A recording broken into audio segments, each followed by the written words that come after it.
Well, welcome to the 700 Club. State houses from coast to coast are boarding up. The FBI is warning of possible armed protests in every state capital beginning this weekend through Inauguration Day. One group is reportedly ready to storm government buildings if President Trump is removed from office before January 20th. Meanwhile, leaders on Capitol Hill move forward with plans to impeach him. CBN national security correspondent Eric Phillips has more. Though the president has been mostly silent since last week, there is word this morning that he is acknowledging some blame for the riot at the U.S. Capitol last Wednesday. That coming from House Republican leader Kevin McCarthy, who says the president expressed that during a phone call with him. And now the president is declaring a state of emergency in Washington, D.C. With these images still fresh in everyone's mind, the president is now declaring a state of emergency stretching from January 11th through days after the presidential inauguration. At the same time, the FBI is warning of what's to come. State houses coast to coast boarding up, preparing for protests and potentially dangerous demonstrations. This as an unnamed armed group reportedly is calling for storming government buildings if President Trump is removed from office before January 20th. Still, efforts to impeach the president move forward. Sadly, the person who's running the executive branch is a deranged, unhinged, dangerous president. More than 200 House Democrats introduced a single article of impeachment Monday, charging the president with incitement of insurrection after they say the president, with his rhetoric, encouraged a mob to attack the U.S. Capitol last week. Evangelical leader Franklin Graham says impeachment would be a mistake. I think it's a mistake because, on one hand, they talk about unity and bringing the country together, but yet you try to impeach the president a second time. It's just going to further divide the country. They say that if we impeach, it could make matters worse. Matters can't get worse. We just had a potential coup attempt. Even some of the president's staunchest allies have turned on him. I do think the president committed impeachable offenses. But one Senate Democrat is calling on House Democrats to reconsider. I think this is so ill-advised for Joe Biden to be coming in, trying to heal the country, trying to be the president of all the people when we're going to be so divided and fighting again. Graham says the actions at the Capitol that took 5 lives, including an officer, should be dealt with severely. And I hope they'll be able to identify every one of them and prosecute them, put them in jail. Vice President Pence and President Trump met for the first time on Monday since the attack. They've pledged to work together in the final days of the administration. Meanwhile, acting DHS Secretary Chad Wolf has become the latest member of the administration to resign over the situation. A House vote on the impeachment is expected to happen tomorrow. Eric Phillips, CBN News. Well, if there was ever a time to pray for America, it's right now. We need to pray. The violence seems to be spreading, the FBI issuing warnings. We're far from having a peaceful transfer of power. The first time in our history where we're not recognizing the election results, and that's leading to upheaval from coast to coast. We need to pray. We need to pray for God to intervene, for only the Prince of Peace can bring us peace. So please be in prayer for our country.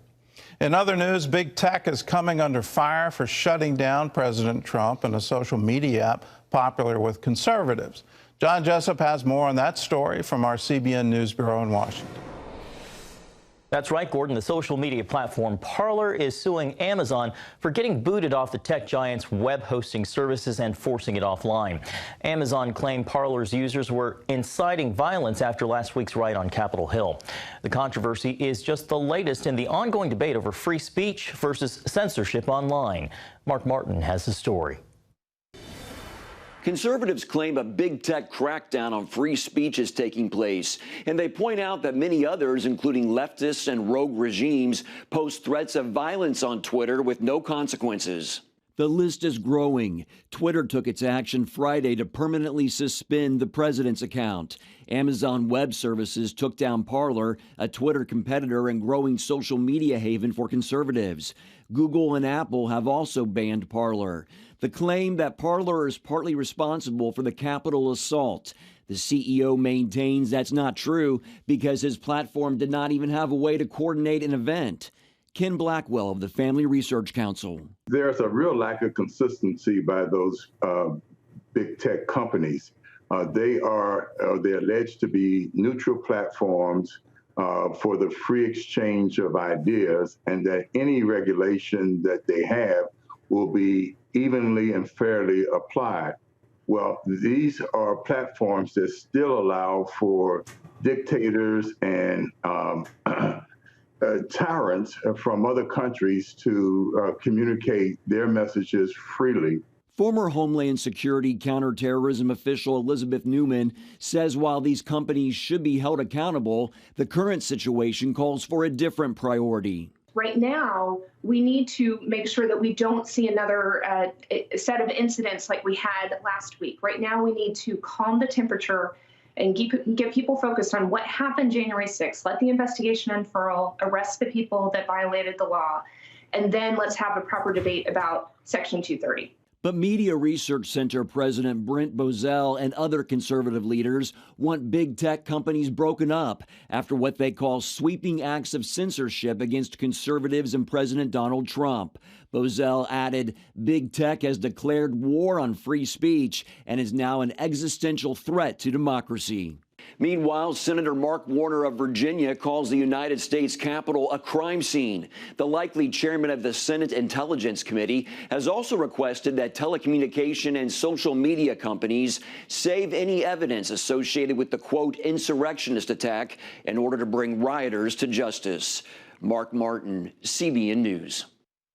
Thanks, Mark. Turning now to the battle against the coronavirus. The United States now in the second month of the biggest vaccination drive in history, with a major expansion of the campaign that includes opening football stadiums, Major League Baseball parks, fairgrounds, and convention centers.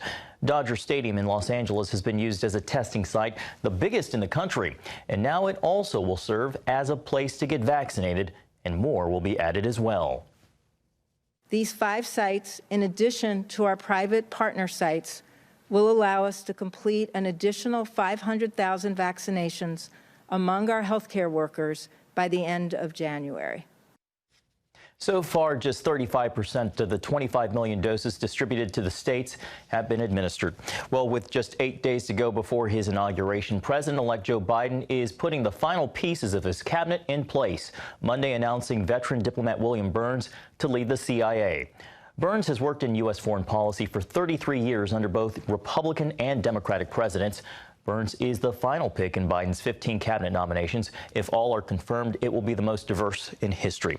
Well, the Trump administration is using its last few days in office to make some foreign policy moves, including redesignating Cuba a state sponsor of terrorism.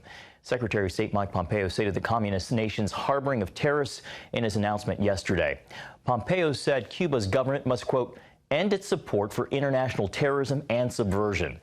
It is a reversal of President Obama's policy that he lifted the designation back in 2015.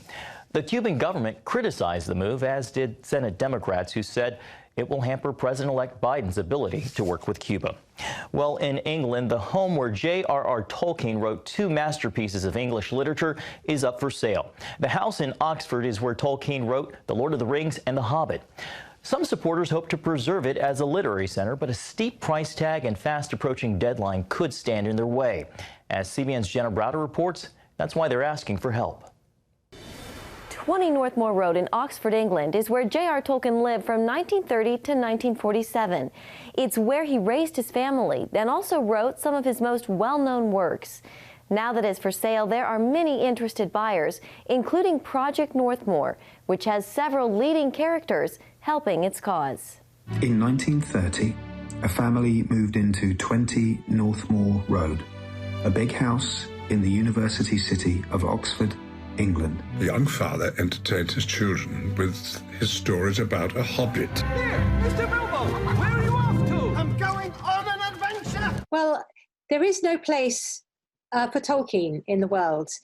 Many other authors already have a house dedicated to them. Project Northmore founder Julia Golding wants to change that. In the UK, we have Jane Austen's house, we've got Wordsworth's house, we Shakespeare.